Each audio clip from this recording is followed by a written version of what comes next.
गुरुजी, मेरा सबसे पहला ये सवाल है कि हम हमेशा से सुनते आए हैं कि आत्मा अजर अमर है।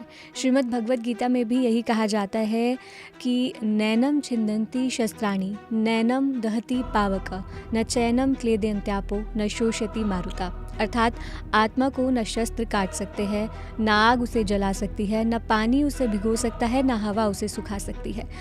ये हम जानते हैं, हमने सुना है, समझा है, लेकिन हम आत्मा को महसूस कैसे कर सकते हैं? आत्मा का स्वरूप क्या है? जैसा हमारा शरीर दिखता है, ऐसे ही हमारी आत्मा दिखती है या फिर कुछ और? इस बात को बहुत अच्छे से समझने की आवश्यकता है कि आत्मा और परमात्मा बिल्कुल भी भिन्न नहीं है। ये दोनों एक ही स्वरूप है। तो सबसे पहले हमें ये समझना है कि आत्मा की यात्रा क्या है। जब शरीर मर जाता है तो आत्मा नया शरीर धारण करती है या तो मुक्त होती है। धारण करती है तो क्यों करती है, और अगर मुक्त होती है तो कैसे होती है। गुरुजी, मेरा सबसे पहला ये सवाल है कि हम हमेशा से सुनते आए हैं कि आत्मा अजर अमर है। श्रीमद् भगवद गीता में भी यही कहा जाता है कि नैनम छिन्दन्ति शस्त्राणि, नैनम दहति पावक, न चैनम क्लेदयन्त्यापो, न शोषयति मारुता। अर्थात आत्मा को न शस्त्र काट सकते हैं, न आग उसे जला सकती है, न पानी उसे भिगो सकता है, न हवा उसे सुखा सकती है। ये हम जानते हैं, हमने सुना है, समझा है, लेकिन हम आत्मा को महसूस कैसे कर सकते हैं? आत्मा का स्वरूप क्या है? जैसा हमारा शरीर दिखता है, ऐसे ही हमारी आत्मा दिखती है या फिर कुछ और?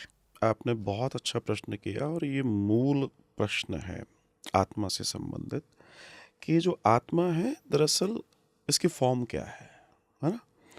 जो आत्मा है ये अजर अमर है, तो इसका मतलब इस पर प्रकृति का कोई प्रभाव नहीं है। तो ये कैसे गमन करती है, इसका मूल डेस्टिनेशन क्या है, ये कब तक बंधन में और कब मुक्त होगी। आत्मा क्या है? आत्मा का स्वरूप क्या है? और हम कैसे इस आत्मा को महसूस कर सकते हैं? कर हमने सकते हैं सुन तो लिया, ये हम जानते हैं कि आत्मा अजर अमर है, लेकिन हम इसे महसूस कैसे करें? हमारे यहाँ एक शब्द है आत्मा और एक शब्द है परमात्मा, जिसको आप परमात्मा कहते हैं। आत्मा और परमात्मा बिल्कुल भिन्न नहीं है। इस बात को बहुत अच्छे से समझने की आवश्यकता है कि आत्मा और परमात्मा बिल्कुल भी भिन्न नहीं है। ये दोनों एक ही स्वरूप है।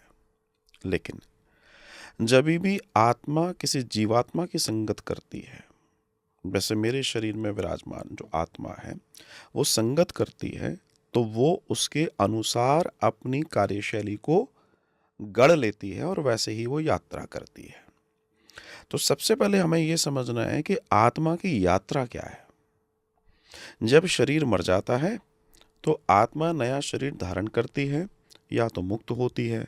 धारण करती है तो क्यों करती है, और अगर मुक्त होती है तो कैसे होती है। इसको हम समझने की कोशिश करेंगे, जिससे हम उसके रूप, स्वरूप, व्यवहार, गुण आदि इत्यादि सबको समझने का प्रयास कर लेंगे। तो सबसे पहले इस बात को समझिए कि जो आत्मा है जब भी शरीर से बाहर आएगी, आत्मा के पास भाव है, आत्मा के पास अपनी इमोशन है, आत्मा के पास अपना चिंतन है।